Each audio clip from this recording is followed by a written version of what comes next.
Wop dudes, it's Gaz, and welcome back to the Warframe video. So, this week in Warframe, things are going pretty nicely. We got a big new update with a new Warframe, a big rework, a new Prime frame, and lots of other rework stuff too. They're jamming a lot in on us in one update. So, yeah, that's going to be happening on like Wednesday. So make sure you're sub to this channel. We do daily Warframe video uploads. Let's also go the weekly reset stuff today. I'm going to give you some details as well. You might not want to do all this weekly reset stuff right away if you're planning on playing later in the week. So we'll go over that as well. If you enjoy these types of videos, we do daily Warframe videos on this channel. Also, we do weekly reset videos too every single time. So make sure that you're subbed so you can see when these go up. Spoiler, they always go up at the same time basically. Whoa, would you look at that umbra forma? Alright, for the new Frame the Goth, this might actually be kind of nice. You get an umbra forma at Teshin for 150 steel essence. So keep that in mind that maybe it would be good on the Goth. Let's go ahead and look at Archides wares, and then we will go to look at the Archon hunt and things of that nature. So things that you might not want to do before the new update comes out on the 18th is actually kahl missions. Kahl missions are getting some changes where you'll be able to get more stock from them than you normally would. Additionally, I think kahl is just going to move faster too. So if you want to have less annoying kahl mission gameplay, wait until Wednesday at like the absolute earliest. Okay, so showing the weekly vendor over here in the Dorma zone. If you don't have access to this, you just have to go to beat the Deviri quest and all that. So let's take a peek. This stuff is a lot of Pathos clamps, but hey, if it's worth it to you, good for you. All right, so we got an Auric and Catalyst blueprint for 20 Pathos clamps, about 30-40 minutes of farming. A Forma blueprint for 10 Pathos clamps, 5k Kuva. A primary arcane adapter, which is 25 Pathos clamps, but at least you don't need to do the steel path from that, from what I understand. And then a pistol ribbon mod. So if any of this stuff is useful to you, go and grind your Pathos clamps. Alright, so let's go look at that Incaron Rotation and also the NIGHTWAVE. And Archon hunt, of course. So, yeah, don't do the kahl mission until Wednesday at the earliest, I'd say. Additionally, since Hydroid has been vaulted for so long, keep an eye out on this upcoming Thursday, guys. I'll have a video probably out. There will be likely an announcement for the next Prime Resurgence on Thursday. And I'm hoping it's going to be Ember and Hydroid. That could be great. But yeah, let's just get into what we have right now. So for the normal path circuit, your choices are Ash normal, Frost normal, and Nyx normal. Just go with Ash, really. He's pretty annoying to farm, and these other frames are very easy to farm. So just go for Ash. You can thank me later. And it looks like I got Seeking Shuriken leveling up. Cool. For the Steel Path Incarnons, I think we're on week 7? No, we're on Soma week. Okay, so going over all these Incarnons, spoiler, this isn't really a phenomenal week, unfortunately, but it's a pretty okay week. So we got the Akin Brunt melee Incarnon. What this will do is once it becomes fully Incarnon up, you can throw these spectral mini Exodia Contagion axes. They don't really do as much damage as Exodia Contagion at all, but you can pretty much just spam fire them, so it's kind of cool. I don't really use this thing that much, and it's kind of awkward feeling. It needs attack speed for sure, so if you want to try it out, be my guest. It can do some okay damage. Soma Incarnon was disappointing at launch, unfortunately. They did change it and buff it a little bit, so it's better now than before. But basically the thing that people were complaining about at launch is still the same. The Incarnon mode on this has low crit chance, but it has high multi-shot and slash, so that's nice. So basically, if you're using a frame like Sevagoth with his new augment Shadow Haze, you can use the Soma on him and get crazy crit chance, or use like Hero or whatever, because this thing does not have much crit chance in the Incarnon mode. But the normal mode has plenty. Basically like a slash shotgun, which you Incarnon leveled up. For the Vasto Incarnon, this becomes like Crazy Fan the Hammer, but it's extremely single target. So if you are maybe using like an AoE primary, like a Brahma or whatever, and you need a single target secondary for killing maybe an Acolyte or whatever, this can work great. But reminder, it is very single target. Extremely single target.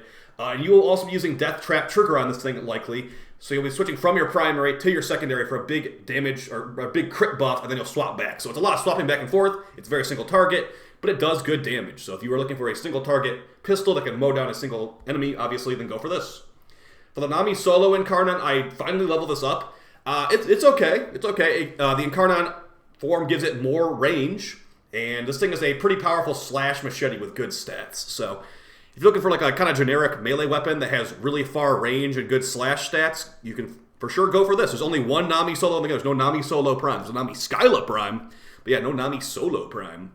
And for the Bursted Incarnon as the final one, it's basically just a ridiculously high ammo pool Breton Incarnon with higher fire rate. So if you are looking for a heat laser, basically, it's kind of got a little bit AoE, but it's really small AoE. So I'd still call it basically single target. Good for killing Demolists, good for killing Thrax. Not very good for Acolytes, but hey, you know what? A lot of people like this one a lot, so maybe try it out if you haven't already. If I was to recommend two of these to you this week, I'd recommend the Soma and the Bursted because, you know, they're both pretty good. But also, if you don't like either one of these, like if you already have a Bratton, basically, or you already have the Boltor, basically, these are very similar to the Bratton, the Bratton for this one and the Boltor for this. So it's really up to you guys, whatever one you think is looking the most hot. I would definitely say that Vasto and Incarnon can be on the back burner for sure, as can these other melees. So just go for the primaries, honestly. All right, moving on to the Archon hunt. Let's see what we got. So Archon fights are getting changed later this week too. They're going to try to prevent all the one-shots. So if you really rely on the one-shot entirely, maybe you do the Archon hunt tonight too, because there's a high chance we will not be able to one-shot Archons anymore after the patch. So we got the blue Archon with the, we got the Owl Archon with the blue Archon Shard, and the mission types are Exterminate, Defense, and the final boss Showdown. Good luck on that one. Get your Tau Shard with some increased armor, some increased shields, I guess. We'll see if the shield increased shards actually are going to be useful after the shield getting changes we're getting on Wednesday. Okay, so going over to Kahl. And Chipper, we got it's double blue week, so we got blue shard at Chipper and blue shard at the Archon hunt.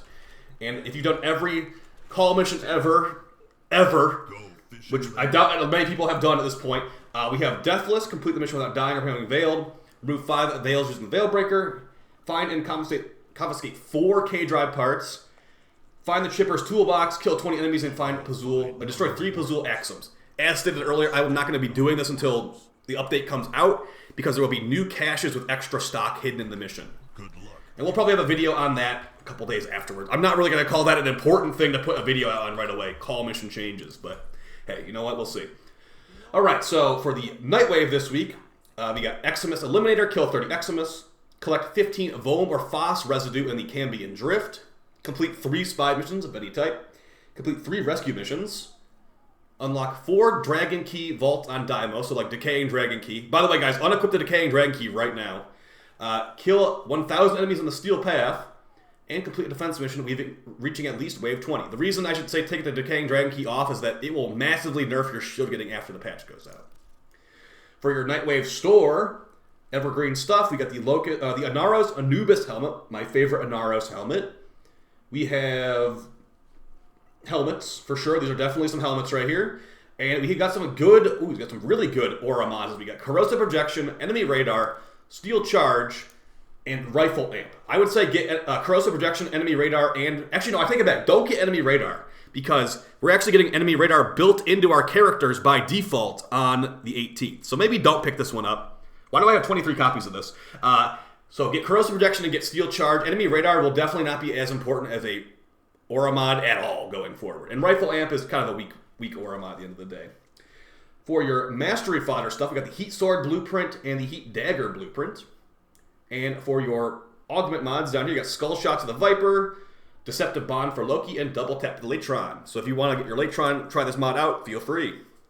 Alright, your Nightwave stuff. Let's go look at the Invigorations. Now, I have been holding off on my Invigoration override for like a month now, and I'm really hoping that this right here will give me some juicy stuff so I can show you guys some of the craziest Dagoth builds possible. So let's hope it's not melee crit chance and then like reload speed like last time. Okay, so we got Frost, Banshee, and Nezha. Reminder, if you don't have this stuff unlocked, you can either buy it in the in-game market, or you can go to the Deimos Necrolisk Syndicate and get level 5 maximum rank there to get this access to this. Okay, so we got primary crit chance and energy rate for Frost. Darn, I can at least use it on Frost.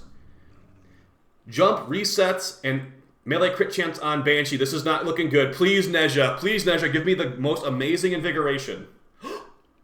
Okay, that's not the most amazing, but it's 100% ability range and 25 heal rate. So, if you don't know how this override button works, the override button will allow me to make this Invigoration for Dagoth when she comes out. So I will have the highest possible range Dagoth video after I make my normal Dagoth video. So keep an eye out for that. We'll see how crazy she can be with range. I'm not sure if range will really affect her that much.